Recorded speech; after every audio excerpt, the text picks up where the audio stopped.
Newsday panel. Yes, it is time for our Newsday panel. Chris Day is back with us. He's Senior Vice President at Hill & Knowlton. Hello, how are you? Greetings, sir. I'm well. How are you? Great to hear from you. Gary Keller is with us as well, Vice President at Strategy Core. How are you, Gary? Well, never a dull moment out there. No, I was just thinking maybe we could go back to the good old days when the biggest scandal in Ottawa or the biggest political story in Ottawa was whether Jagmeet Singh drove a Maserati or not. I kind of long for those days right now.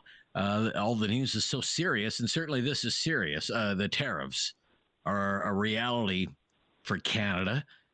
Chris, what do you think this move from the Trump administration says about the lobbying effort that has been underway for months by the Trudeau government, various premiers, other government officials, because it appears to have failed? What would you say? Well, it clearly didn't work, but I think it may have been doomed to fail from the outset. If people who were late to the game in taking the president seriously during the campaign about his threats on tariffs weren't paying attention, in November, December, they certainly got a wake-up call in January, but they shouldn't be surprised. Like, this is a person who has said repeatedly for months that he is absolutely committed to tariffs. It's one of his favorite words. And he's committed apparently to putting tariffs on his closest trading partners, $1 trillion worth of back and forth trade every year. And apparently easing sanctions and other things on Russians. So that's what we're dealing with in Washington right now. We've known that was a possibility for months, and we were late to the game, frankly, to do what we've done over the last few weeks, and we're paying the price for it now. Gary, what would you say? What, if anything, could Canada have done to avoid this?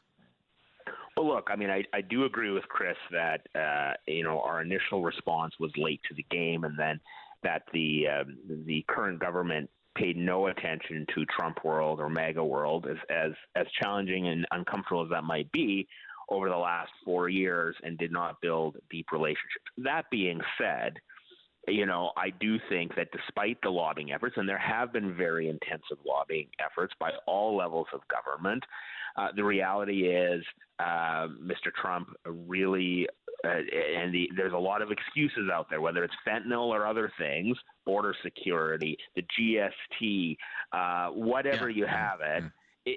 They're all excuses. He was, it appears that he was going to do this from the start. And, of course, the federal government, the provincial government, anybody who had a relationship with a legislator in the United States had to try to do this. But here we are. And it is Mr. Trump's favorite word. So. Okay. What do you think of this idea that some of this is personal between the two men at the top, between Donald Trump and Justin Trudeau, and that Donald Trump just doesn't like Justin Trudeau, and that Justin Trudeau didn't do Canada any favors by lamenting the fact that Donald Trump won the election and Kamala Harris lost, things like this. During his remarks today, he called this decision from Donald Trump, he said this is dumb. It's a clash of personalities here. Do you think there's anything to that, Chris? I do. I have actually thought that this is partly based in personality. Certainly, it's no secret that the two men don't like each other. They've done some stuff, some big stuff in term one, and to Gary's point, they didn't keep up a relationship at all in the 4 years that he was out of office, and they didn't seem, and the Trudeau team didn't seem to pay very much attention to the very real possibility that, and the ultimate outcome that Mr. Trump might win a second term. So they were playing catch up from November 5th onward, and doing so in a way where it's like that that neighbor that keeps borrowing things, right?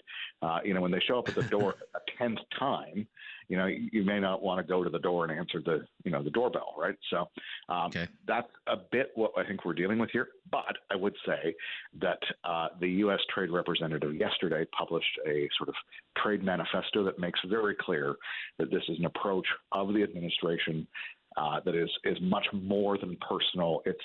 They honestly believe that this is the way to regrow their economy in ways that they've promised over the last year or so. Okay. What do you think, Gary? That part of this is personal. It's a clash of personalities between Mr. Trudeau and Mr. Trump. What do you think about that? Well, I do reflect on the comments that Justin Trudeau's very first political appointee as an ambassador, David McNaughton, over a year ago had made, where he said, you've got to stop campaigning against Donald Trump. That is going to hurt our relationship, hurt our trading relationship. Mr. McNaughton is well known as a liberal. He is not a raging conservative in any way, shape, or form. We've continued to see people like Chrystia Freeland, despite, a Team Canada approach, trying to use for partisan political purposes and smearing the Conservatives and others in the country. That all that being said, Mexico is facing the same situation we are in terms of tariffs, and their president, Claudia Sheinbaum, was just elected, 2 months ago, 3 months ago. So even though there is bad blood between Mr. Trudeau and Mr. Trump, Chris's point, they were, it appears, intent on doing this because they do believe that this is an effective policy. They're true believers. Money. They're true believers in tariffs, that tariffs will usher in a new golden age for America, make America richer, bring back jobs. Right, Gary? Well, more to that they are facing an economic situation, massive deficits, massive But they need debt, the money as well. And they need the money, and they're going to try to find that through every couch, every nickel, wherever they can find it. If it means hurting their closest trading partners and closest allies, so be it. It's all about the money. Okay. It's our Newsday panel. I'm Rob Snow. This is Now You Know, and this is News Radio.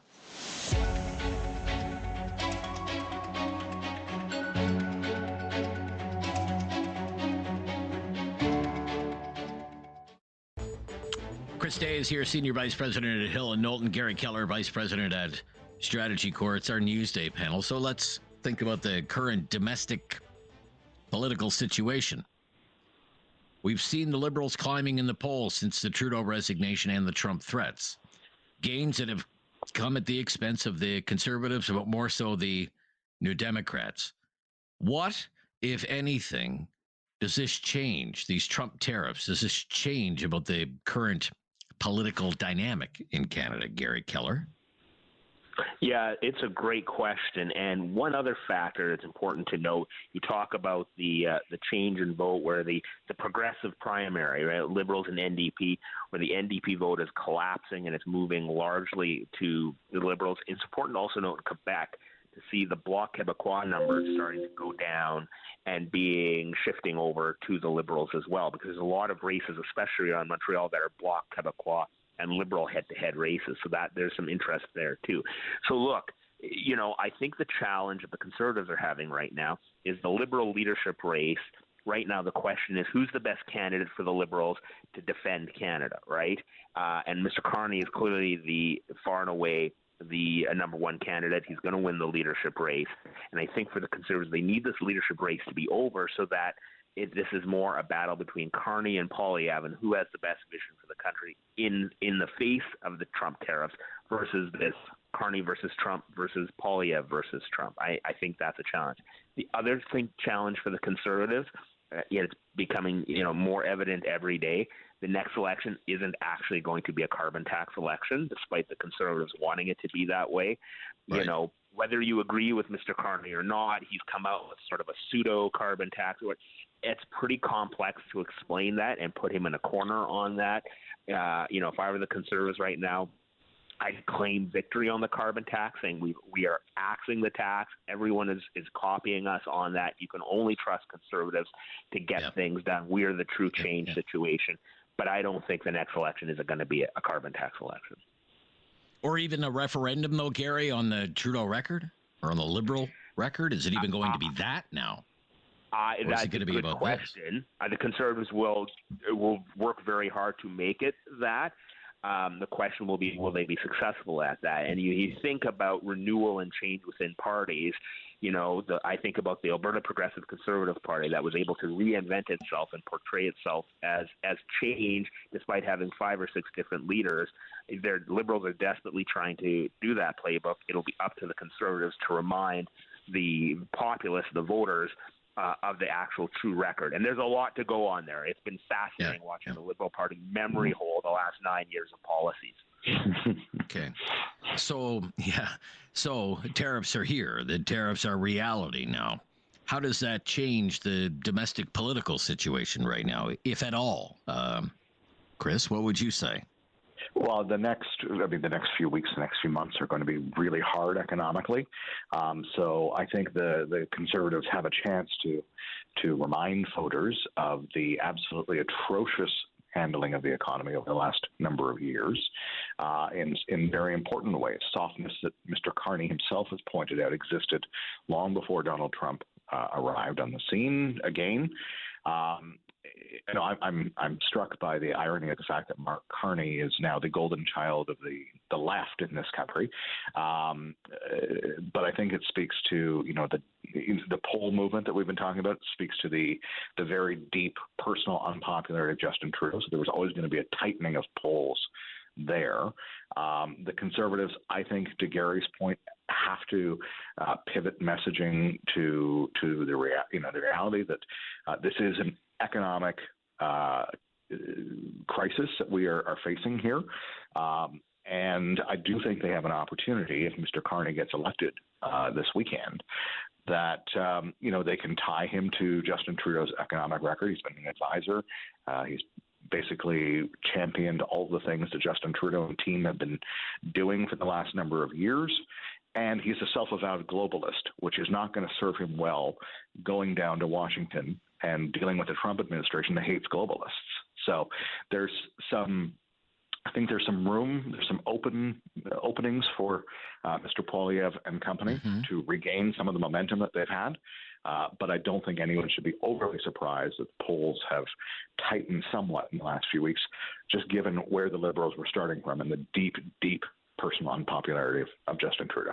Okay, when we come back, we will look ahead to what is going to unfold on Sunday with the conclusion of the Liberal leadership race and what might happen in the days following that. I'm Rob Snow. It's our Newsday panel, and this is News Radio.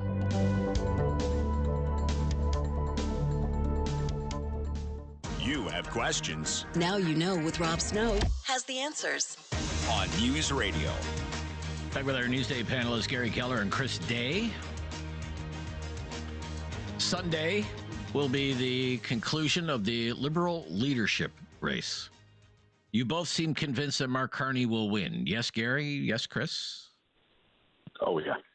Oh, yeah? Not even in doubt? Not even in doubt, Gary? Yeah, I mean, it's pretty clear. And when this thing started, we didn't know. We said, Carney and Freeland are kind of, equal here. But it became very, very evident very quickly that the Liberal Party is voting with its feet, essentially, or voting with its wallets, given the amount of money Mr. Carney has raised compared to everyone else. That change is evident. If you want change within the Liberal Party and you want something different from the Trudeau era, Mark Carney is the vote. I mean, he really has not been tested in any way, shape, or form.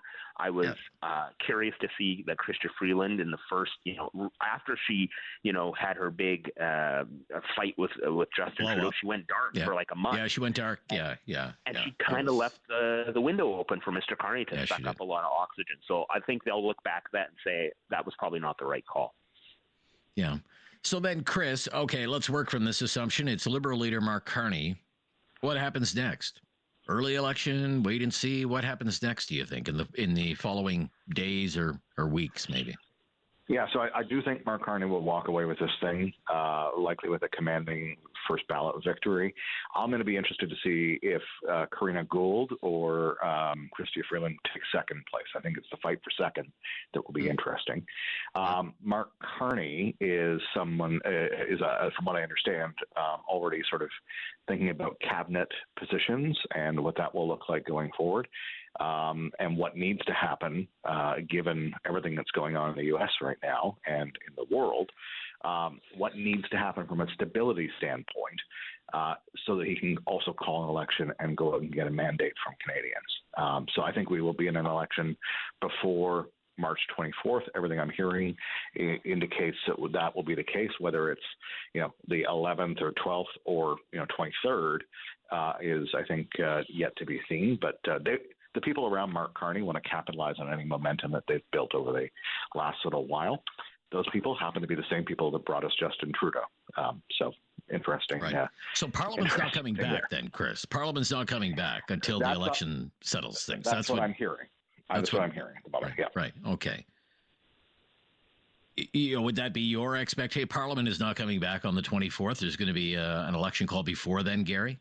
Well, this is just it. If you're Mark Carney and you know that the power of what the Conservatives, in terms of firepower and financial fire that they can bring in terms of ads and other campaigning against you, both Pierre Poilievre and Jenny Byrne, when they've got their chainsaw going and they've got their ad and their message campaign out there, they are It'll be a relentless. very challenging group. So why would you have the House come back when you don't have a seat in Parliament?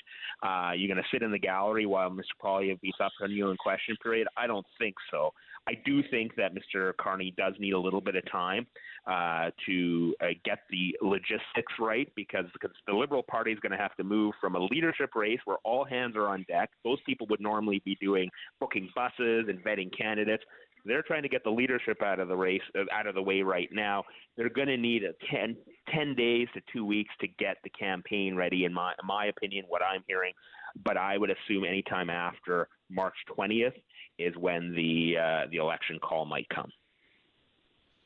Short campaign, shortest possible. If you're Mark Carney, is that what you want? The shortest possible campaign? Good question. Chris? I think you've got a minimum 37-day campaign, but also an election has to happen on a Monday. So that might, just by its nature, when the election call happens and when the election day falls, you might end up having a 39, 40, 41, 42-day campaign. Right. But you don't want a long campaign. You want as short as possible, right? I would think the untested leader, you'd want to minimize the risks being out on the road too long. Out on the hustings. Yeah. Yeah. Limit the what we used to call the bozo eruptions. Well, they changed the law too, Rob. Elections can only be between 37 and 51 days, so it's not like we can have another one. You can't have a 79-day election anymore. You can't have a 70. No. The Liberals changed the law after 2015 to shorten the window. I did not know that. Okay, interesting. Thank you. What a time. What a time. We'll see what tomorrow brings. Thank you again. Gary Keller, Vice President at Strategy Corps. Chris Day, Senior Vice President at Hill & Knowlton. A couple of people with a lot of experience in Canadian politics. It's great to be able to count on them and have their insight. Talkback is coming up next. Tariffs. I mean, that's the biggest story in the world. Tariffs. Let's talk about it. This is News Radio.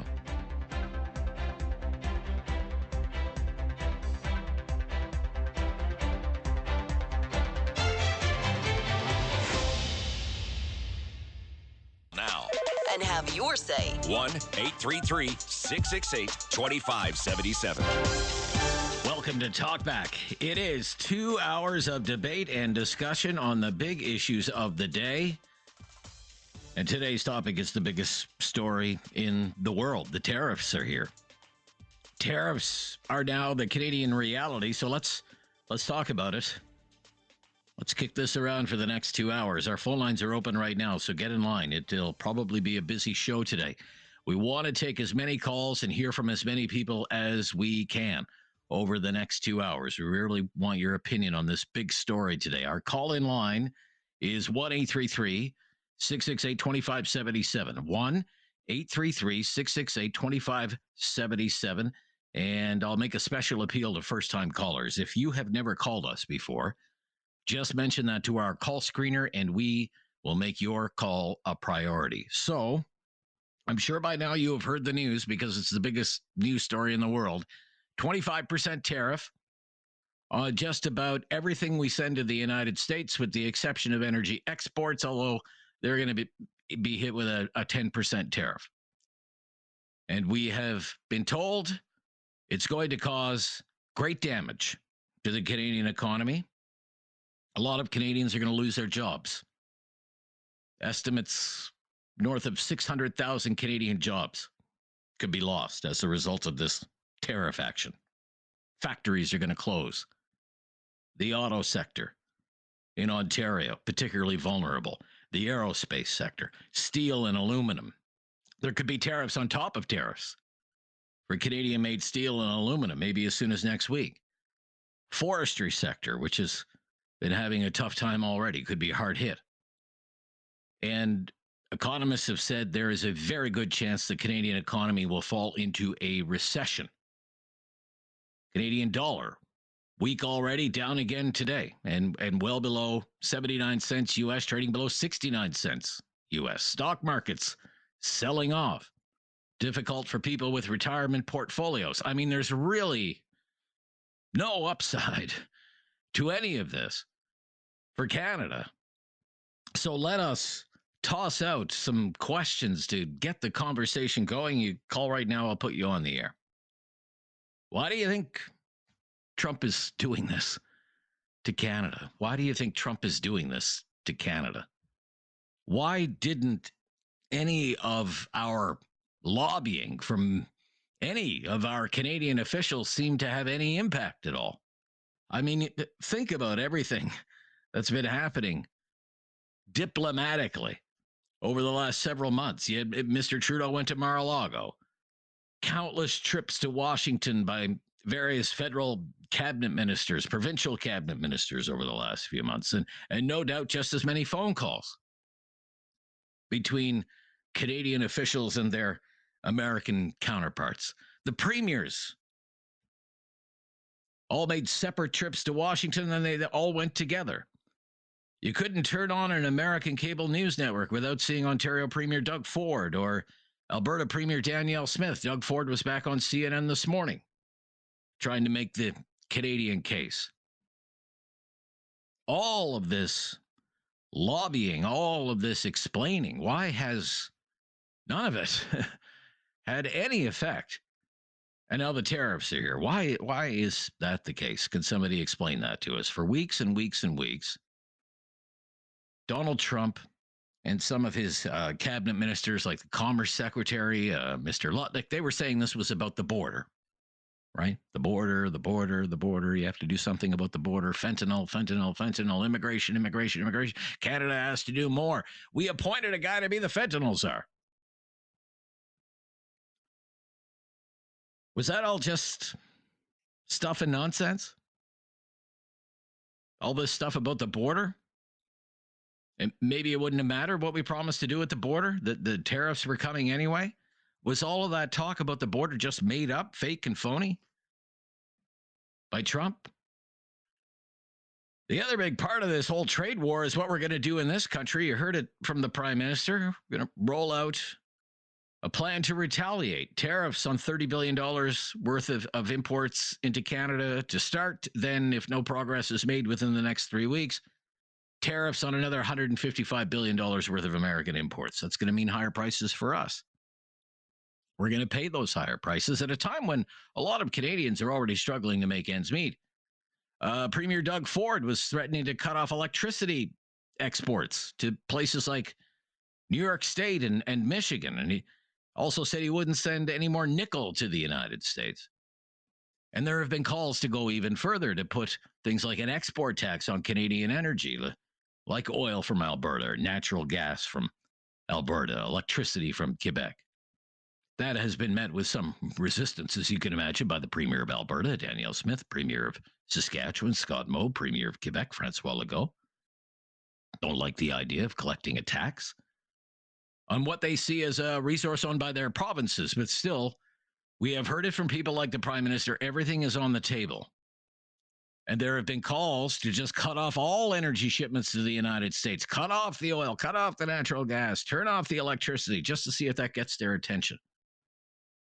Others, like a guest in our previous hour, Professor Ian Lee from Carleton, says there's nothing in it for Canada. If we impose retaliatory tariffs, it'll just make all of us poorer. And the American economy is so much larger than ours, the Americans will barely feel it. Maybe you share that opinion, but retaliation is a big part of the story. And we have to ask you about it, the Canadian plan to retaliate. Do you agree that Canada should retaliate, that Canada needs to fight back against these tariffs with tariffs of our own? Or do you think, what's the point? Would it have any impact at all on the U.S. economy? Would it be futile? 1-833-668-2577. Let's start there, see how the conversation goes and where it takes us over the next 2 hours. Talk back on a big News Tuesday. This is News Radio.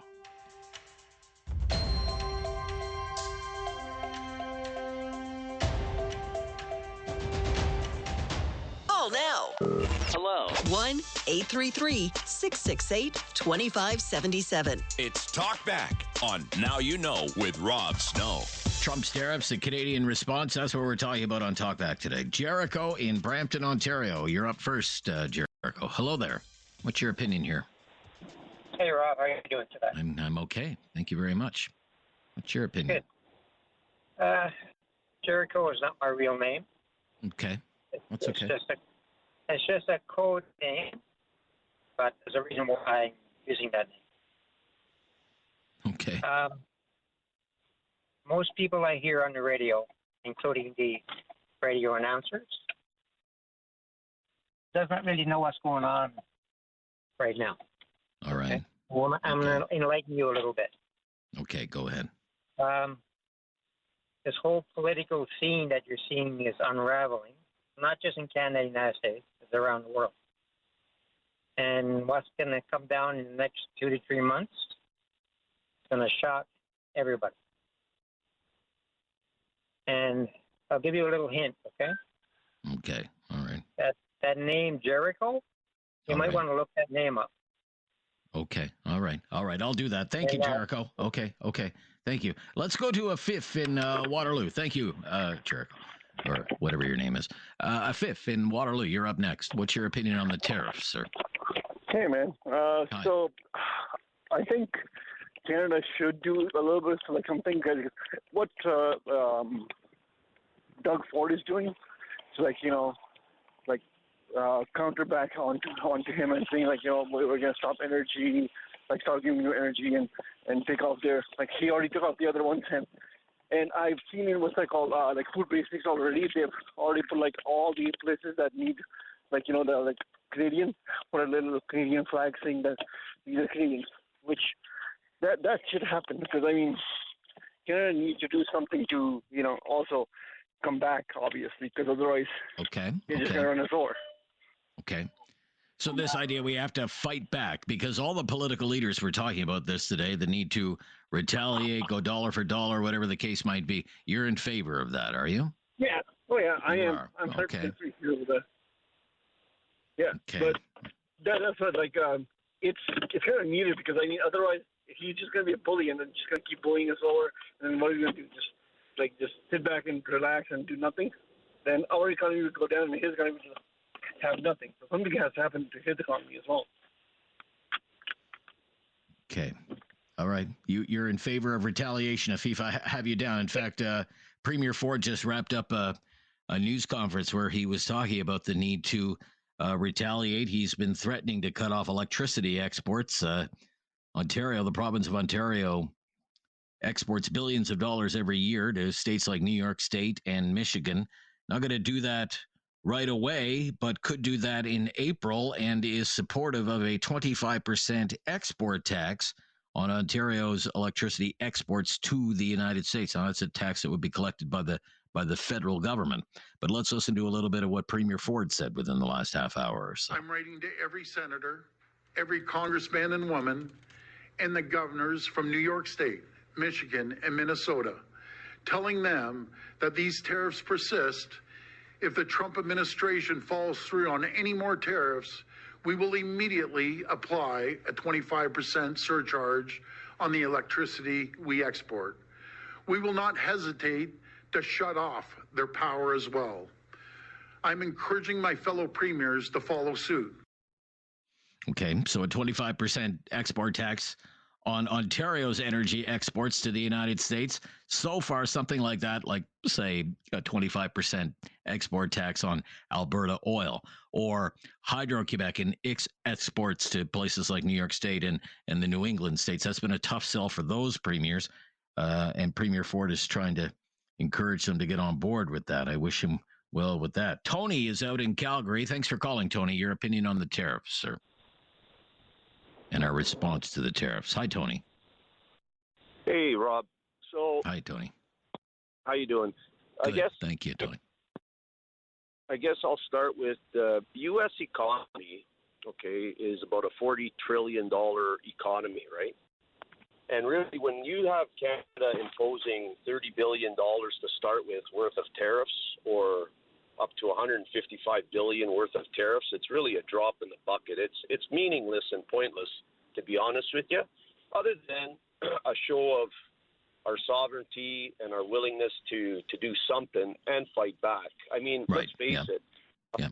They're 10 times the size of our population. Their market is way bigger than ours, and I don't like what they're doing to us. I think it's illegal what they're doing to us.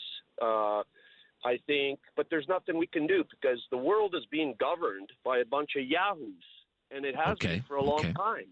So until that changes, until we get better, power, like if you're going to impose leadership. A tariff, leadership, you got to do dollar for dollar. You got to go after essentials. But if we were to cut off energy like Doug Ford states, he better be prepared to put on a bulletproof vest. Okay?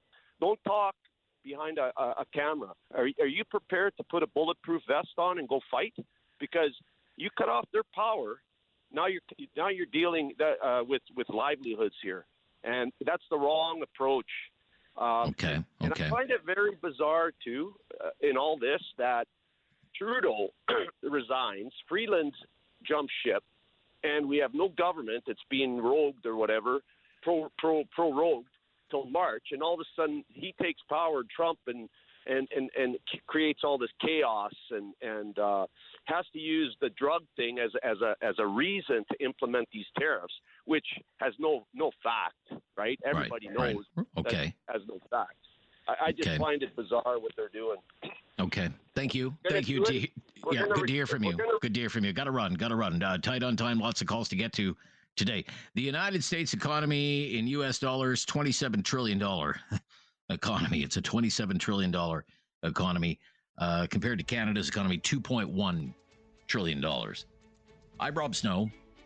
It's Talk Back. We're talking tariffs again today. Trump tariffs, Canada's response now that tariffs are a reality. Join the discussion on News Radio.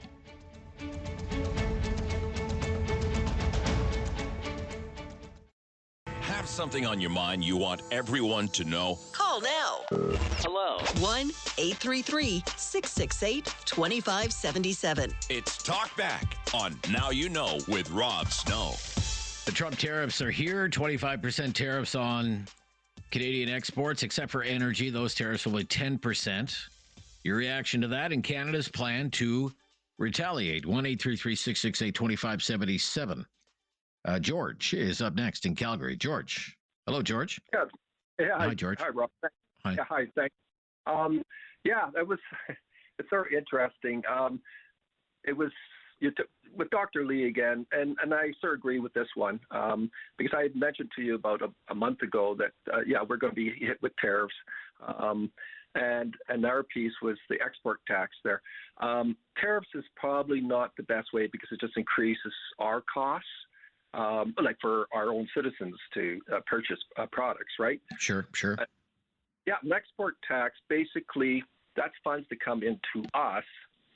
We collect that money. We can do something with it and support our industries that need it, like our steel and maybe somewhat aluminum. Aluminum's got other options, but so I did want to bring up. I had to chuckle. Like, Dr. Lee's a smart guy, and I would never argue with him on the economy. But you tried to pin him down. And I said, geez, he's starting to sound like a politician, because you were mentioning you were trying to mention to him. So what do we do? And I used to, with my staff and stuff, I used to go and say, don't just come with me with the problem, come up with some solutions too.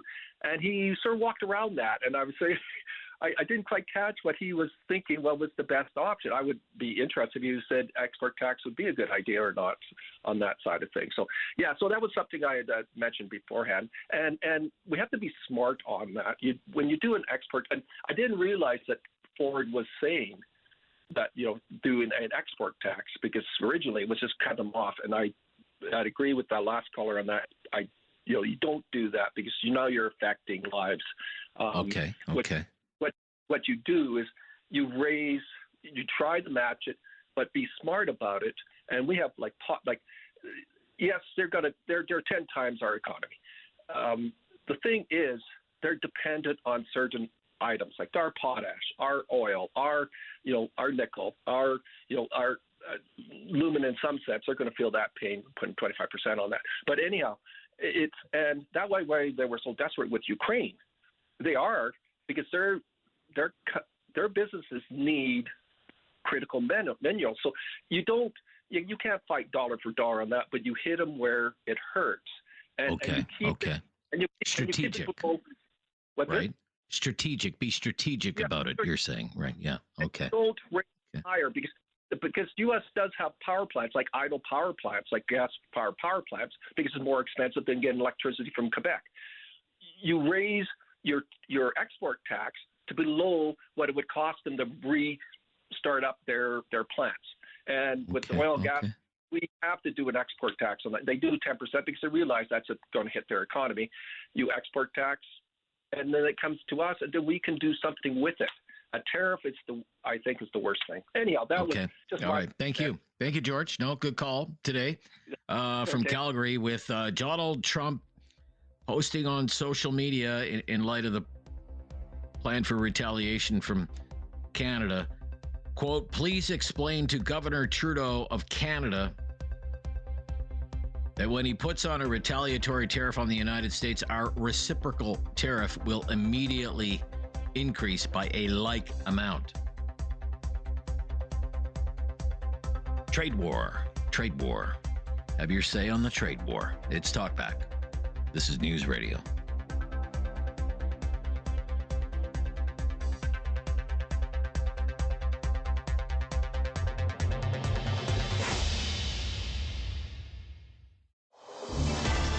Number one for... Call now. Hello. 1-833-668-2577. It's Talkback on Now You Know with Rob Snow. Trump and tariffs on Canada and Canada's plan to retaliate. And there are plans to retaliate, starting with $30 billion worth of American imports into Canada, potentially ramping up to $155 billion worth in 3 weeks from now. And retaliation has certainly been a theme for Canadian political leaders. We just heard from Ontario Premier Doug Ford planning to impose a 25% export tax. Well, that would be imposed by and collected by the federal government, encouraging other premiers to think about such measures. Mr. Trudeau, during his statement and news conference today in Ottawa, said this was dumb. This whole thing is dumb. Let's listen to this. Now, it's not in my habit to agree with the Wall Street Journal. But Donald, they point out that even though you're a very smart guy, this is a very dumb thing to do. He's referencing an editorial in the Wall Street Journal some weeks ago that called what Trump is doing to both Canada and Mexico the dumbest trade war ever. That was the headline, the dumbest trade war ever. Pierre Poilievre, after Mr. Trudeau had a news conference of his own, also in Ottawa. Well, this for domestic consumption, of course. We could be into an election campaign any time now. And this issue could be the issue in the election. Who is best equipped to deal with Donald Trump? So Pierre Poilievre, the Conservative Party leader, the leader of the official opposition, outlined his plan to fight back against the Trump tariffs, and they include dollar-for-dollar retaliatory tariffs. First, we must retaliate targeting American goods in the following order. A, goods that we can make ourselves. B, goods we don't need. And C, goods we can get from elsewhere. Second, counter tariffs must not be a cash cow for the government. Almost every penny of the tariffs collected should go to tax cuts, with a small sum set aside for targeted relief to workers hardest hit by the trade war. None of the money should go to new government spending and programs. We must not allow politicians to dishonestly use this crisis to once again launch a debt-fueled, money-printing spending spree that will drive up inflation and further destroy the working class and hit the poorest people the hardest. Third, we must immediately pass a bring-it-home tax cut on work, investment, energy, and home building.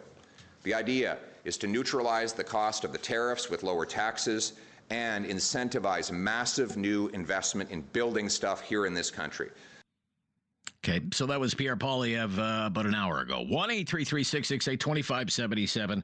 Trump tariffs, a Canadian plan to respond. 2 lines available, and we love to hear from you, especially if you're a first-time caller. Let's go to Ernie, is in Kitchener. Hello, Ernie. Thank you for waiting. You're up next. What's your opinion on what's been unfolding here? Hey, Rob. I've been trying to just get a grasp behind this here, and to tell you how we're going to win, I couldn't tell you. But just looking back to seeing what's happened since the rumors of tariffs have come in, I'm just seeing what the U.S. is doing. And you see Taiwan announcing they're building 5 new chip factories in the States yesterday. You see Japan and their commitment to buy their natural gas from the U.S. Honda just switched over from being built apparently or the Honda Civic in Mexico. They just switched to being built in the USA. So I see all these threats helping the U.S. and they're winning. I don't see any commitment coming over here, and I'm kind of wondering what's going on here. Like, how are they? It's almost like everyone is almost bending to the knee a little bit over there, saying, this is not a good time to invest in Canada. And I'm wondering if this is that tactic that he used to drive these companies over there. I'm not saying it's the right thing to do. I'm not liking at all what's happening right now. But just looking at those things, Rob, it looks like he's winning and we're kind of losing, And I don't know how we defend ourselves against them. I really don't. Okay, well, the plan right now is to retaliate with tariffs of our own. What do you think about that? Rob, right now it's looking like we're David against Goliath, but David doesn't win this time. We need a lot more stones, or we just have to hit.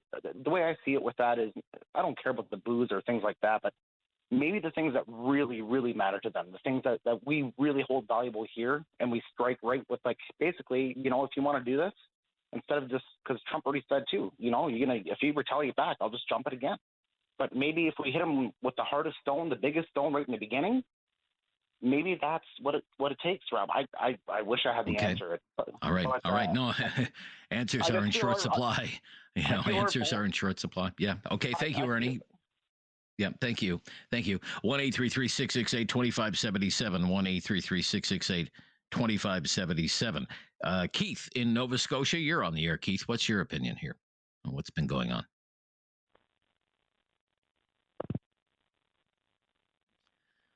I hear Keith. Do I hear Keith? Hello, Keith. Hello, Rob. Yeah, how are hi, you? Keith. Yeah, I'm good to hear from you, Keith. What's your opinion, Keith? Well, I think that I watched that press conference with Trudeau. I noticed that he made that comment, and he was looking directly at the camera when he made the comment about the Wall Street mention about the dumbest thing ever, the trade war, and dumbest trade war ever. Yeah. Yeah, and he kind of when he said that was a dumb thing to do, I think that was intended to be directly pointed at Donald Trump. And I think one of the worst things you can do to Donald Trump is what he did, because he's a very vengeful, spiteful, vindictive man, and he's not going to forget that. So I think that was probably not the best. Yeah, a number of people have brought this up, that the last thing Mr. Trudeau should be doing right now is insulting Donald Trump. Well, that's true. Okay. Because he doesn't let things like that go. he'll okay, you want to play that game? Well, here's another 10% tariff on top of the 25. Right. I don't think Donald Trump is the type of man, person, whatever you want to call him, that doesn't really. I don't think he really cares too much about how much damage he's going to do to his own people. I think that he will inflict pain, but he will still go golfing this weekend. He's not going to lose any sleep over it. And we're in a real pickle with Trump. I really think that Trump is going to push this, and really, what he can always just jack more money on the tariffs, and after a while, what are we going to do with our small economy against a behemoth like the United States? I don't know, Rob. What do you think? I don't know. It's such a difficult position. I mean, there are some people who say, look, you just can't let a bully run all over you, or the bully will just keep doing that. And others say, well, how could you possibly go up against an economy that is more than 10 times our size? Others are saying maybe we should reopen the free trade negotiations, as they weren't supposed to be renegotiated until next year. But what if Trump doesn't believe in free trade? What if he doesn't even want a free trade deal? He doesn't sound like somebody who even believes in free trade. I'm Rob Snow. This is Now You Know. Talk back. 1-833-668-2577. Join the discussion today. Big day in news. This is News Radio. Have something on your mind you want everyone to know? Call now. Hello. 1-833-668-2577. It's Talk Back on Now You Know with Rob Snow. Trump tariffs, Canada's response. It's all up for discussion now on Talk Back with Mike in Dartmouth. Thanks for calling, Mike. You're on the air. Go ahead, Mike. Thank you, Rob. Great show as always. Thank you. The topic isn't much open for discussion. I'll be brief. There's a lot of people waiting. A few things. Number one, I think it's the central problem, or the significant problem, is dealing with a man like Trump. Regretfully, he's not a person open to real significant discernment, recognizing, even going back to his first administration, that he was endorsing, greenlighting significant tariffs. And we know himself, midterm before he even finished, I think partly for the midterm in the first administration, he was bailing out millions of dollars in subsidies for many of the farmers in the United States, which should give him pause to think, well, how much of an impact could this have this time around? Here we're going into my second administration. But regretfully, he's not a man open, seemingly, to really consider the significant details and the points that he should consider going forward, which can have such significant ramifications, not only significantly for Canada and Mexico, but also for his own country.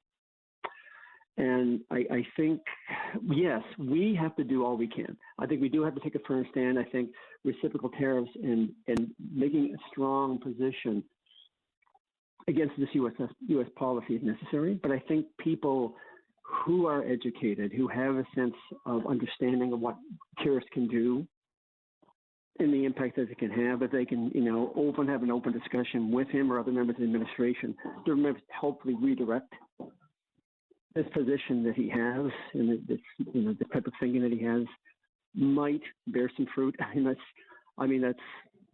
a big. Okay. It's a window we have to be considered, but I can sort of leave it there. But yeah, I think, as many have stated already, I think much has to be done, as much as we can, to try to address the issue as well as we can. And briefly, I know you have other people waiting. One small point. He made some statements in his policies about actually even firing many of the whistleblowers who handle matters in different federal agencies within the government, not necessarily recognizing when by doing so, he could actually impact much of the policies that impact Republican statesmen, even in the states, even within his own country. So things like that, he doesn't really give much thought to. Anyway, great show, Rob. Have a wonderful day. Okay, thank you, Mike. Yeah, good to hear from you. Guido in Calgary, up next on Trump tariffs and Canada's response. Hi, Guido. Hi, how are you, Rob? I'm good, Guido. What's your opinion about what's happened here? Hey, my opinion is I'm probably like many Canadians. I'm not happy about it. I'm upset about it. But on the other hand, I think, as a country, we have a great opportunity to learn from this and unite. We have a lot of natural resources. We have a lot of things to offer the world. And perhaps, it's the time for us now to unite and be creative and think of our own markets, how we could sell our natural resources to the rest of the world. It's going to be a lot harder because you got the United States with a big market south of us, which the easiest thing to do is to produce and sell right south of us. Sure. But on the other hand, there's lots of products that the United States needs. Our potash, they need our oil. Our fertilizers, our phosphates, there's so many products we make. Our aluminum in Quebec. Okay, maybe the auto industry might get hit hard, but perhaps we can gain other things and create more jobs if we unite and work as one as opposed to competing with each other. In Canada, we should be competing with the U.S. and selling our products around the world.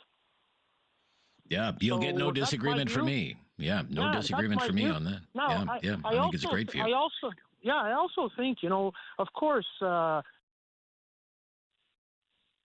normal. There's going to be some hurt with this. But on the other hand, there's lots of products we buy from the United States. And we're going to have to show that we're not just going to bend over. We're going to put up a little fight on this, too. He is a bully. There's no doubt about it. You could see it in his character with his meeting with Zelensky last week. He picked on him and came out and said, you should say thank you. The poor guy, half his country's been demolished. And, he's a bully. He's a bully. And the United States needs to take care of him, not Canada. The people of the United States need to take care of this bully. And the midterms are, a year and a half away. So let's see what happens.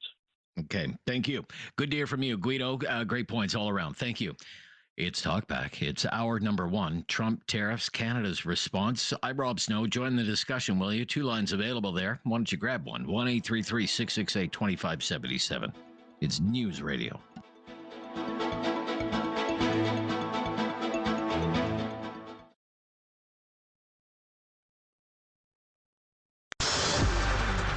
In the 660 News Radio Groundworks Traffic Center, good morning. I'm Tim Schutz. Lots of construction delays this morning, especially this one that'll cause a little havoc this afternoon and tomorrow morning. In the southwest, eastbound 9th Avenue, just around 14th Street, there's a sinkhole. It's all blocked off, but it's in the middle lane, so you got to get around that. It backed traffic up this morning. It'll back traffic up this afternoon, too. Expect some delays eastbound 9th Avenue at 14th Street in the southwest. If you see trouble in traffic, anything slowing you down, give us a call, 403-291-0066. And now the latest forecast. Here's meteorologist Michael Koos. It's sunny into the afternoon today. Temperature shooting up to 4 degrees with a southerly wind. It drops down to a mild -3 for this time of year. Normal lows this time of year are closer to -9. Tomorrow afternoon, a seasonal high of 3 degrees with a few more clouds. Into the warmer air for Thursday, Friday, and Saturday. By Saturday, it could be back up into the low teens. And this afternoon's high under the sun reaching 4 degrees. Lennox Condo Services is your local condo manager with a personal touch. Being in Calgary means they provide regular on-site visits and provide a high level of attention to your property. With experience and knowledge, Lennox Condo Services offer reliability and professional management, as well as consultations tailored to fit the needs of your condominium, including self-managed. Don't wait. Visit lenyxcorp.ca to see what Lennox Condo Services can do for you. All the natural diamonds on Earth were born when the world began. And there haven't been any new ones made since. Every year they dig deeper and find fewer diamonds. Spence Natural Diamonds come from the world's finest diamond cutting houses. Spence pays cash instead of asking for credit. So we get first pick of the freshly cut diamonds. We also get better prices. This is why our diamonds sparkle brighter and cost less. You can have a 1-carat round natural diamond for as little as $8,500. Or a round natural diamond that's more than 7/10 of a carat for just $5,500. A gorgeous half-carat round natural diamond is just $3,500. Natural diamonds are organic, just like the birds, the bees, the trees, and the flowers. Michael, have you been thinking about the birds and the bees? Natural diamonds are exotic, rare, and beautiful. Just like she is. Spitz. Located across from Chinook Center. Calgary Health Foundation Foothills Hospital Home Lottery. It's more than just a ticket. It's your chance to win 2 incredible homes. Live in harmony in the elegant $3.3 million grand prize show home, built by Bay West Homes, complete with $100,000. And live in the heart of Canmore with the $1 million Canmore condo early bird prize located in Spring Creek, complete with $25,000. Buy now at foothillshospitalhomelottery.com. Home Lottery license number 700644. Must be 18 plus. Please play responsibly. Always working for you. We don't stop until you know more. 660 News Radio Calgary. Weather for Sportsnet. Stream UFC 313. Pereira versus Ankalaev. Saturday, March 8th. Order now on sportsnetplus.ca/UFC. CFFR AM. A Rogers radio station. 660 News Radio Calgary. Have something on your mind you want everyone to know? Call now. Hello. 1-833-668-2577. It's Talk Back on Now You Know with Rob Snow. Trump tariffs, Canada's response. That's the topic for Talk Back today. Janet in Calgary. Hello, Janet. Hi. Hi, Janet. Hi. What's your opinion? So, this really is breaks my heart that this is happening, but I think Canadians need to wake up and realize that he keeps moving the goalposts because the reasoning he's provided as to why he's implementing these tariffs is, pardon my word, but BS. So I think, there's a saying, it's like there's no reasoning with unreasonable. And his goal isn't about fentanyl or immigration crossings. This is about them trying to take over Canada. And I think this should wake us all up to be united to build a nationwide pipeline. And it should be and we shouldn't build it starting in the middle and go all the way out. We should be building in each province so that each province is building a pipeline to reach the end of each of their territory so that we can build it quickly, because we can't keep depending on the U.S. as our only customer. Because that's what they're holding over our heads right now. They're not subsidizing us. I heard somewhere, I think I read where it says, U.S. sells us luxury goods, Canada sells U.S. necessities, basic necessities like that's oil, interesting. gas, electricity. Right. So we need to smarten up as a nation. We need to be united, and I really wish that Doug Ford was running for Prime Minister, because I would have voted for him right away. Okay. All right. You like Doug Ford. Really think, well, I mean, it's been pointed out that, this so-called, this trade deficit that he constantly complains about, that the United States has a trade deficit. Most of that is because they're buying discounted energy from Alberta. I mean, even today, the Alberta oil is trading $14 cheaper than the Texas oil on the futures market. That's they can't buy enough of it. We should look at this as an opportunity, that a wake-up call to Canadians, that we need to unite. We need to insist that there's a mandate for our government to build a nationwide pipeline, and they need to declare a national emergency to do it, so that it squashes any of these, protests, lawsuits, everything else that's going to come together with it. Okay. Lobbyists that you don't know who's funding their lobby activities. Very interesting. Right? Very great points that you make. Yeah. You're paying attention, Janet. You're paying attention. I thank you for your call today. We've got to run. Unfortunately, we're right at a time. That was a very busy first hour. We're going to have to wrap it up there. If I bring somebody on, you would only have 30 seconds to speak. There is a full hour coming up of Talkback. It's coming up right after the latest breaking news. 1-833-668-2577. Welcome to hour number 2 of Talkback. I'm Rob Snow. The Trump tariffs are here. 25% tariffs on Canadian exports, except for energy. Energy export tariffs will be 10%. Why do you think Trump is doing this? What do you think of the Canadian response? The Canadian plan is to retaliate with $30 billion worth of counter tariffs on American imports into this country.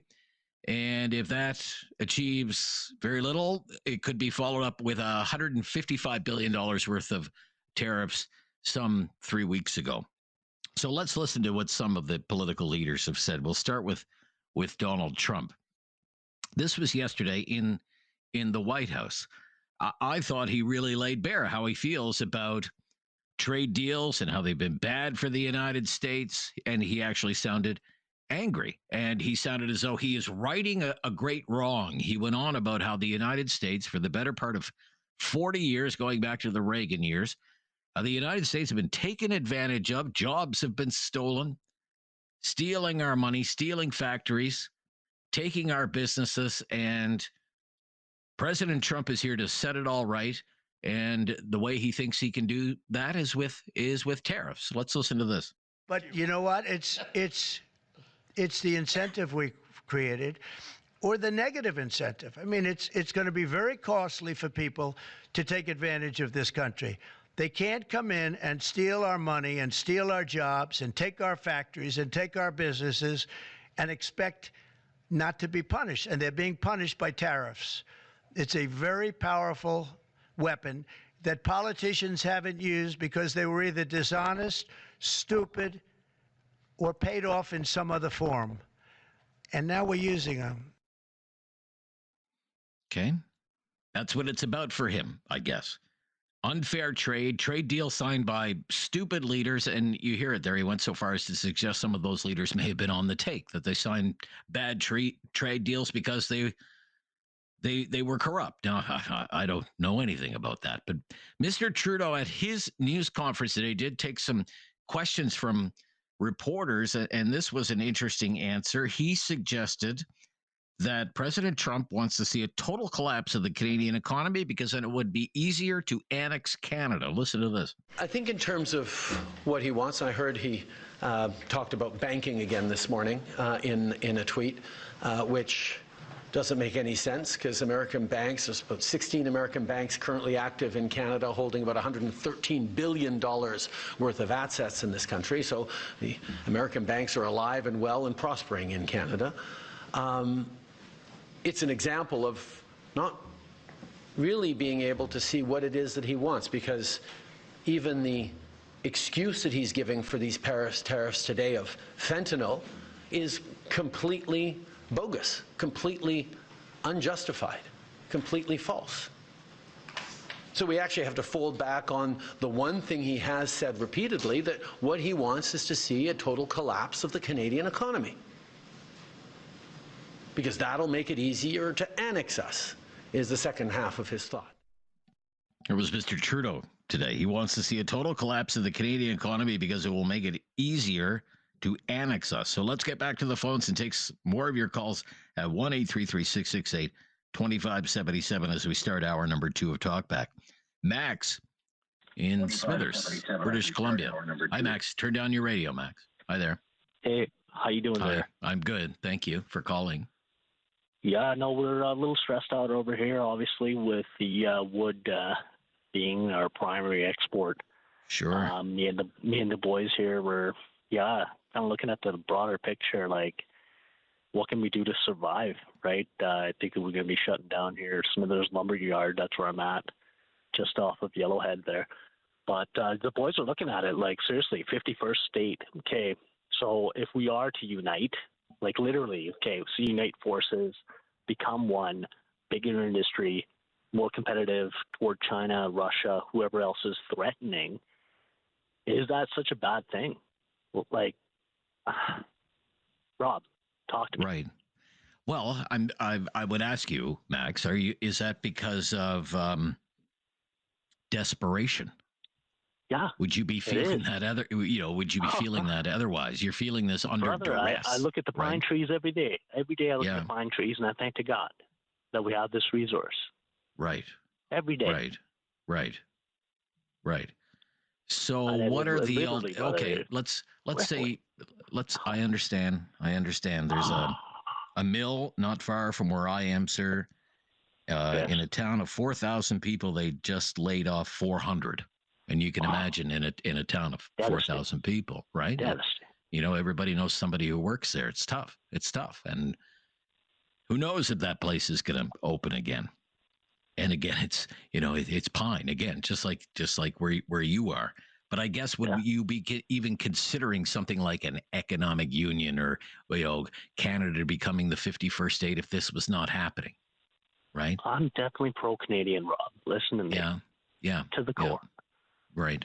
But why not unite? Like, why not work together? Okay, one man's got a beef. Yes. Okay. So there's some policies need to get looked at. Let's go back to the table, re-hit some of these key points that need to be looked at. Okay. Right? Yeah. Literally, people's lives, Rob. Yeah. My mortgage, my 3 kids. I look at them every day, And I say it's going to be okay. Yeah. And you're worried. Daddy's going to work. I'm worried, man. Legit. Yeah. And so are all your coworkers, right? Legit, Rob. We show up every single morning, every day. Yeah. So what are the alternatives then to becoming American? Say negotiate. Not to negotiate. First, let's negotiate. Sit at the table. Okay. Look at what needs to be done. Is a fentanyl really 1%? Come on. Right. Is that the real beef, or is it the lockdown on the dairy? Well, we do have a monopoly. We do. Come on, Rob. We subsidize some of these key industries heavily. It's a protected industry. Yes, it is. In fact, let's listen to let's listen. Howard Lutnick is the Commerce Secretary, Wall Street billionaire, and he was on the business news channel CNBC today. A big part of this. Yeah, go ahead. A big part of this was because of what was negotiated under the last Trump administration with the new NAFTA, USMCA.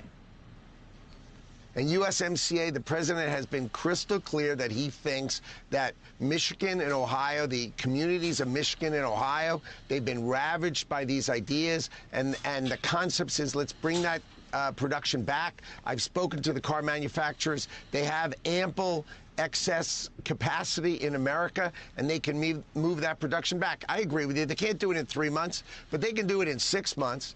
And you're going to see jobs created in America, cars in America. You build it here, you don't pay any tariff. And that starts on April 2nd. But today, we've got to save lives. But on April 2nd, I think you're going to see a reordering and a negotiating with our trading partners and trying to make the world fair and reciprocal. You guys have no idea how bad the deals are that America suffers with. Everybody charges. Like you just said, imagine dairy is 250% in Canada. You guys don't think about that stuff, but it's unbelievable the way we get ripped off around the world. And that comes up time after time. Every time we have to endure any kind of trade negotiation, we have to deal with the Americans and their unhappiness with some of our protected industries. And one of them is supply management and agriculture. And I think, to Max's point, let's talk about that. Why have American politicians raised that for not years, decades, and yet you can't find a Canadian politician anywhere on Parliament Hill who will say it's time to end supply management in this country? Good point, Max. All the best to you. I hope it works out. A very worried Canadian forestry worker there. This is Talkback on News Radio.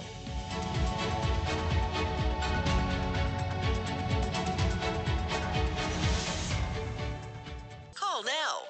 Hello. 1-833-668-2577. It's Talkback on Now You Know with Rob Snow. Trump and tariffs, Canada's response. Talking about it on Talkback at 1-833-668-2577. Uchenna in Calgary up next. Uchenna, go ahead, Uchenna. Hi, Rob. I'm there. a first-time caller, and I've always appreciate wanted to. So I have this to say. Trump is a bully. There's no. Everyone knows that.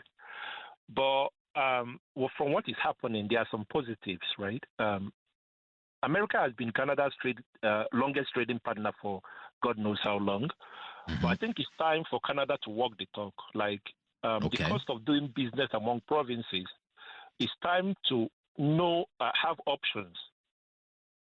America shouldn't be our only option, because the truth is, even if Trump leaves office, like this mentality that has been created, somebody else worse than Trump might come in and this same issue persists. So it's time for Canada to do something about this, have options, know where else we can take our business, so that if something like this comes up in future, we have plans, we have other alternatives. Right. So if you ask me, the pain is going to be there. Everyone is going to feel it. But if we can do something about this and walk the talk, Canada is going to emerge victorious in the long run, if you ask me. So, for example, on making Canada's economy more resilient, and instead of perhaps focusing so much on retaliation, given this situation we now confront because of Trump, common answers to that in recent weeks have included building more pipelines, east and west, LNG infrastructure, diversifying our trade so that we're not so reliant on the United States for our economic prosperity, tearing down interprovincial trade barriers, because it's been easier for provinces to trade with the United States than with other Canadian provinces. Are those the sorts of things that you would like to see, Uchenna? That's correct. 100%. Yes. Yeah. Yes. Okay. Yes. Yes. And, I just hope our politicians will learn from this. Like, it's a long 4 years it's going to be for Canada, because provided Trump is there, if you meet request A, he's going to come up with request B. So this is a grand plan to humiliate Canada, but we have to learn from this and come together and know that, if we can break down these barriers and have alternatives, Canada will be much better in the long run. Thank you, Rob. Thank you. Great points all around. Tom in Cambridge, thanks for calling today. Tom, you're on the air. What's your opinion? How you doing, Rob? I'm good, Tom. Thank you. Go ahead. Well, I think that, first of all, I think one of your callers had it right. It's up to the American people, because they will, whether they're going to suffer long-term pain or short-term pain, they're going to suffer right now. So it's up to the American people to really speak up and do what they have to do over there, because in all honesty, I agree to some extent, okay, if the issue is that we have some of our dairy products, the Americans are upset because we've got some protectiveness with our products and everything. That's okay, fine. That's up for negotiation. Doesn't mean exactly that Canadians are going to buy them. You can put anything you want. People, if we have a better product and better quality and better safety protections around our products, then that doesn't necessarily mean we're going to buy something from America. These are some of the things that aren't taken into consideration. For Donald Trump and that, Donald Trump maybe doesn't like a war in the sense of a war. He doesn't like shooting, doesn't want to see people get killed. But people are going to die and suffer from this from an economic standpoint, just simply because it's an economic war now. He's using tariffs as a weapon to get what he wants. I'm sorry, he's an extortionist. He's not a deal maker. He's an extortionist. He'll do what he can and say what he can as long as he comes out the winner. There is no winner with Trump. Trump has to win. He doesn't want to settle for second place. So, unfortunately, we have, in a lot of ways, relied too much on the United States. We have not done anything for interprovincial trade. Maybe it's time to revisit, yes, some of our environmental issues regarding pipelines and natural gas and that. And, I'm sorry, but if you can deal with China a lot better than you can deal with the U.S., why not? Okay, Tom, thank you. Thank you for your opinion. 1-833-668-2577. 1, 2, 3 lines available. Join the discussion. It's a big day. It's a big day. A day I think a lot of us were hoping to avoid, but it's here now, and we have to confront it. We have to talk about it. Possible solutions to this problem. Trump tariffs and the damage it could do to our economy. 1-833-668-2577. It's Talkback on News Radio. Bob Snow. Trump and tariffs, the Canadian plan to fight back. That's what we've been talking about today on Talkback. Peter in Langley, you're up next, Peter. Go ahead. Hi, Peter. Hey, afternoon. Hi, Peter. Yep, go ahead, Peter. Yeah, just a quick comment before I get to my main point here is that we had an agreement with Trump in the free trade, and he broke it. So I'm wondering why people are even considering that we come up with a new deal with them when they can just break it whenever they want. That doesn't make sense to me. But anyhow, my main point here is that, to me, it's clear what Trump wants to do. He's been saying it all along, that he wants to repatriate manufacturing, and he wants to grow manufacturing, what have you, in the United States. And that's the reason for tariffs, is because it allows prices to rise domestically. Because you wipe out foreign competition, now your local or your domestic manufacturers can raise prices and be able to invest and create more jobs, and also foreigners will end up coming to your country because it's too expensive to import to your country, so they end up growing their industry. The result of that is price goes up, and you get inflation, what have you, and the Americans, I believe, are working at reducing taxes. So to offset the price increase, the inflation, they'll reduce taxes. And the problem with the reducing taxes is that the government needs revenue, so then you chop the government in order to need less revenue. So I think that's what's going on. Okay. All right. Very interesting analysis. But what do you think about what's going on in this country and the plans to fight back and retaliate? Well, you bully punches you punch back. That's okay. Number one right there. You've got to do something back to them. And but the Canadian government has just so many options in order to offset this problem. And I know everyone keeps talking about the interprovincial barriers, and but that's a true thing. Building the pipelines and holding trade fairs with the Europeans and the Asians, to demonstrate what are the products, can be brought into this country, products can be exported to the other countries. And the biggest thing, though, is for the government to get off of everybody's back. I remember. Okay. Amen to that. All right. Sorry, Peter. We're right at a time. We'll have to stop there. I thank you for another call from British Columbia today. Second call from BC today. Love to hear that. 1-833-668-2577. The latest breaking news is coming up next, and then right back to your phone calls on Trump tariffs and Canada's plan to fight back. This is News Radio.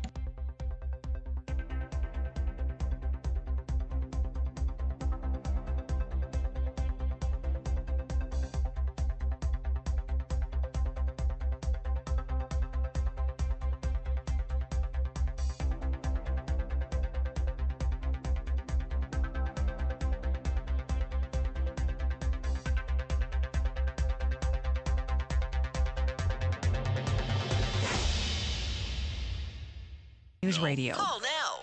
Hello. 1-833-668-2577. It's Talk Back on Now You Know with Rob Snow.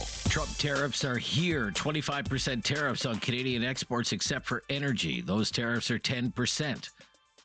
Canada's plan is to retaliate with tariffs of our own. 1-833-668-2577.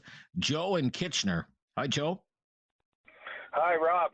Hi, Joe. Listen, we're a tier 2 supplier, and 100% of what we do, we ship to the estates and the automotive industry. Just meeting with my brothers and shareholders, what we think is going to happen is the tier 1s are going to kick down the price to the top 3, like Ford, GM, Chrysler, okay? And then they're going to kick that down to the customer. So what you have is the Americans absorbing the brunt of these tariffs, not us, the Americans. Okay. And they're going to pay 25% more per car, or if you have a stop shipment of parts because there's a disagreement between a tier 2 up here and a tier 1 down there, or vice versa, you'll have a assembly plant shut down.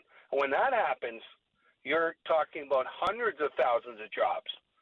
So try not to think of this as just a local problem. This is an American problem as much as this is our problem, especially as you see it from the automotive perspective. Okay? Okay. So that's my point. And I got to go. I got to go to a meeting. I'll talk to you later. All the best. All the best. All the best to you. Shares in General Motors are down 3% today. By the way, shares in the Ford Motor Company are down about 2% today. They were both off sharply yesterday as well. Stock market down again today. There's a sharp sell-off yesterday, but it's mounting a bit of a comeback. I mean, not much of a comeback, but the losses have been basically cut in half. The Dow had been down close to 700 points at one time. It's down about 350 now. And so that's a loss of less than 1% on the day. The Toronto Stock Exchange taking a beating again today. It's down about 300 points right now. That's a loss of about 1.2%, but it had been down at one time today, better than 2%. It was down close to 600 points. So the Toronto stock market making a bit of a comeback, but it's still deep in the red again for the second straight day. The markets don't like the tariffs. Karen in Calgary. Thanks for calling, Karen. You're up next. Hi, Karen. Hi, Rob. How you doing? I'm busy. Hey, I have to say, has anybody called in today that said that Donald Trump is the best guy in the world? No, haven't heard that. No. Exactly. Why? So we all know what kind of guy he is. So why have we waited for 5 months to deal with this?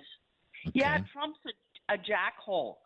But look at the guy running Canada, standing up, puffing his suit like he's a big man.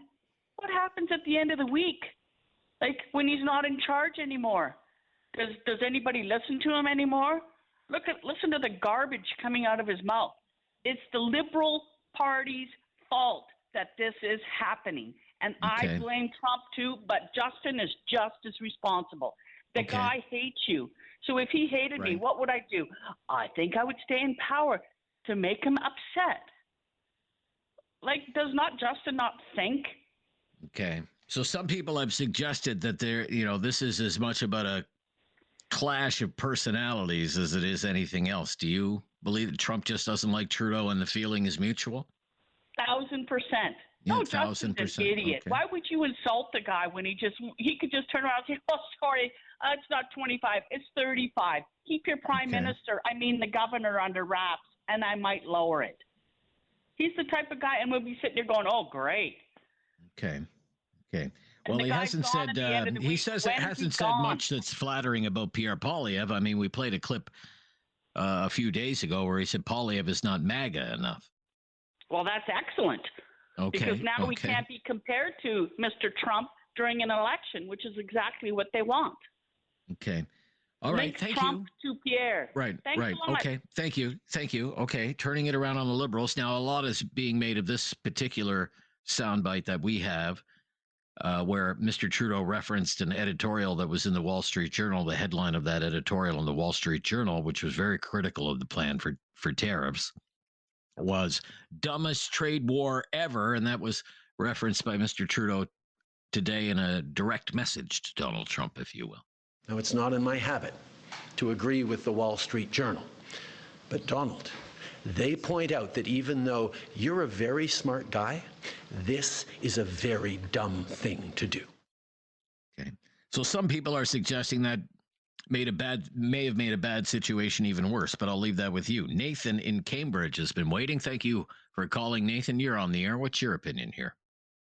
Hello. One thing to respond to previous callers is that, while Trump can put on extra tariffs and whatnot, we can stop energy, electricity, oil going into the U.S. and make them have an energy crisis. And let's see how they like it. Yeah. Okay. Would you support something like that? Making them feel the pain? For example, Doug Ford, no electricity. He's threatening to shut off electricity from Ontario to New York State and Michigan, and he's encouraging other, electricity exporting provinces to do the same, like Manitoba and Quebec, for example. You support something like that? Yes, I would. You do? Because, if they are feeling the pain, very much less electricity, nothing's running, then there will be lots more anger against who made us do it, Trump. So, and if there's more anger, there's more pressure, and if there's more pressure, it's more likely that Trump will be removed from office. Okay. All right. I don't see that happening right now. What Doug Ford has committed to do is at some point he would support an export tax that would be collected by the federal government, an export tax of 25% on all electricity exports to those U.S. states, as I mentioned, New York State and Michigan.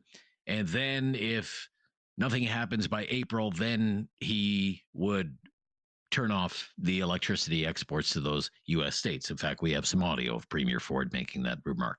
David?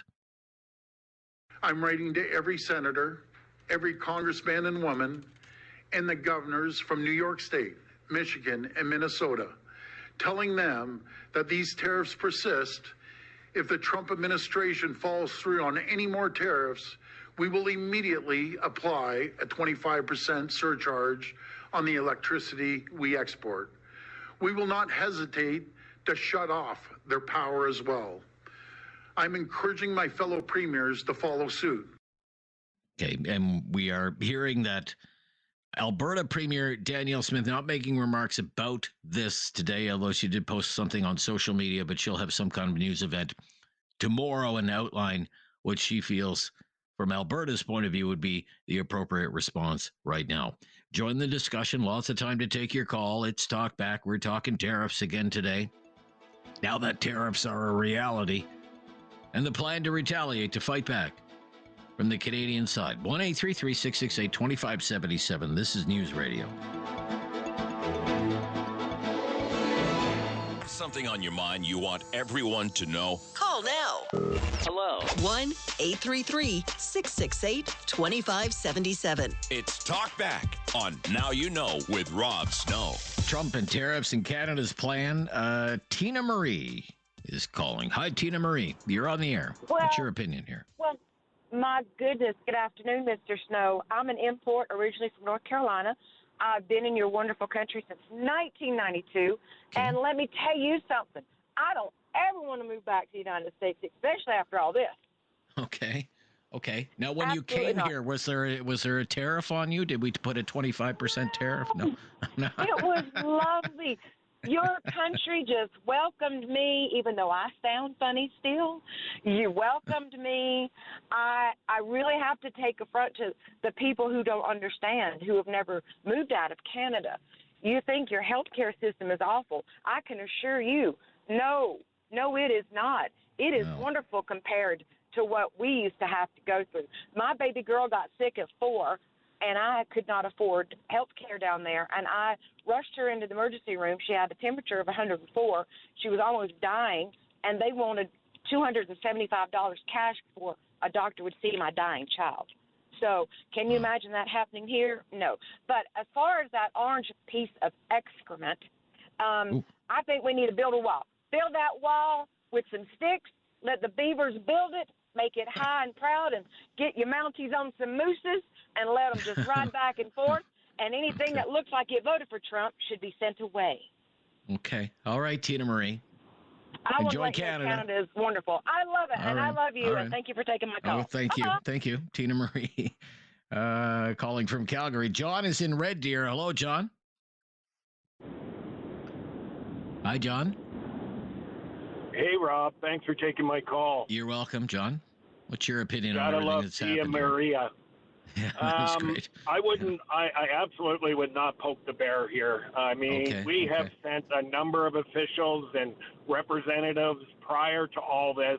We know now that absolutely what he spews, he's probably going to react and enforce.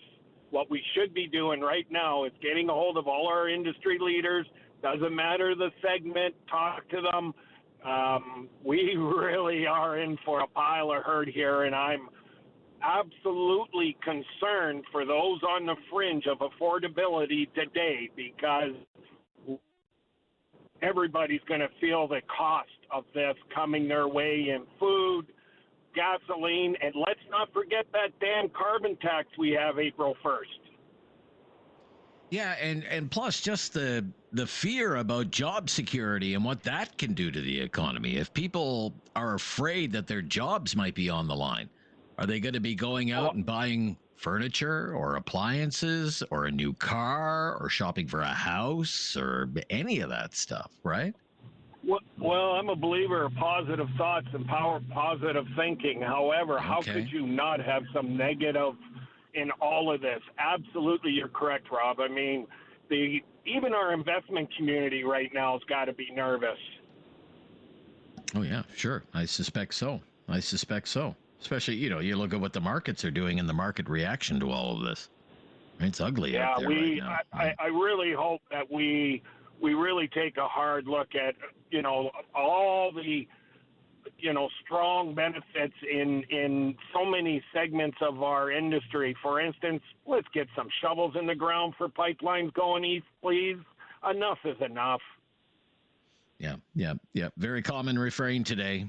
Thank you for your call from Red Deer. Look, we're going to stop here. We'll fit in a few more calls, have lots of time, give people lots of time, giving people a little bit extra time today, as a matter of fact, because it's such an important topic, and it can be a complicated topic as well. Trump and tariffs and Canada's response. 1-833-668-2577.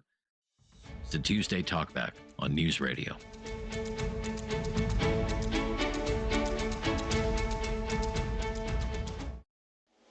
Have something on your mind you want everyone to know? Call now. Hello. 1-833-668-2577. It's Talk Back on Now You Know with Rob Snow. On the Trump tariff news and Canada's plan to fight back, let's go to Robert. He's in Cambridge, Ontario. Hello, Robert. Hey, Rob. How are you? I'm okay. How are you doing? I'm well. Haven't heard from you in a while, so it's nice I called in. Thank you for doing that. The part that it makes me laugh is, and I'm going to go right to the point, I don't think Canadians, all of us, unfortunately I had to do a lot of studying to find this out, but we are not who we think we are. We have been sold out down the line many years ago. Are you familiar with the name Sam Cooper? Sam Cooper, sure. Yeah, investigative journalist Sam Cooper. Yeah, one of our last investigative reporters up here in Canada. Sam has been publishing for the last 6 to 8 months. Roughly $500 billion has been moved from China through Canada, through fentanyl labs inside Vancouver. We know where the super labs are. We don't break them up. We don't do anything. Why? Well, it's very simple. When you don't check anything, you get to walk around. And this is I want everybody to listen to this and listen to this carefully. When the leader of your country keeps spewing propaganda over and over again of 1%, when in the next breath, the people that check everything are telling you we don't check anything, okay, it's really easy to get to a 1% number. The problem being is none of our stuff, none of our containers is being checked. So the true number is more along the lines of 20 to 30% of the fentanyl is being produced up here that's going through North America. How important is it? Well, the Sonoya cartel is now in Vancouver. I had a meeting 25 years ago sitting in a room with 4 people, 2 of them from CSIS. The other 2 that I had no idea, but I guarantee the CSIS people did, were from the Hells Angels. Guess what it was in regards to, Rob? Airport security. Okay. If you don't think that this country is as corrupt as it gets, now, one guy came in down in the States and is refusing to put up with this type of stuff. He doesn't want it to happen in his country anymore. Yeah. He gives you every line on the problem. But we're not listening. We're not listening to the fact that until those requirements are met, they're not going to back down. Okay. I didn't hear a lot about the border thing yesterday. I mean, it is something that the Trump people have brought up time and time again and over again. I have to secure the border, And, 30 days ago, it was about how they had secured all these concessions from Mr. Trudeau, $1.3 billion, and they've appointed a fentanyl czar. And, they're doing a victory lap. Look at what we've got. Well, look at what we secured from Canada, and they're going to spend all this money and lease some Black Hawk helicopters and really beef up border security. That was 30 days ago, and here we are, we're slapped with tariffs again. So was it really about fentanyl? Is it really about the border? Or is it about whatever excuse Donald Trump wants to use on any particular day? Danvir, last call today in Calgary. Danvir. Hi, Danvir. Hi. Yeah, hi, Danvir. Go ahead. What's your opinion? We're tight on time. Hey, okay, so a few things. Like even I mentioned a few weeks ago about the counter-terrorists being counterproductive, and the panel in the morning, they were all on the same page, right? And, okay, the other thing about the negotiations, right? So last month, our Prime Minister, he said he got an extension for a month. And what did he do next day? He went to Europe, blaming everything on Trump, right? Is that a good way of negotiating? I don't know, right? Okay. So, yeah, like even before NAFTA, Canada had a favored status as a trading partner with U.S. But, like, now my worry is, like, that place might be taken up by Mexico. Like, they are not shouting. So maybe fentanyl was actually a thing. It was supposed to come for only Mexico, and we just got it on ourselves by just jumping the rope, I think.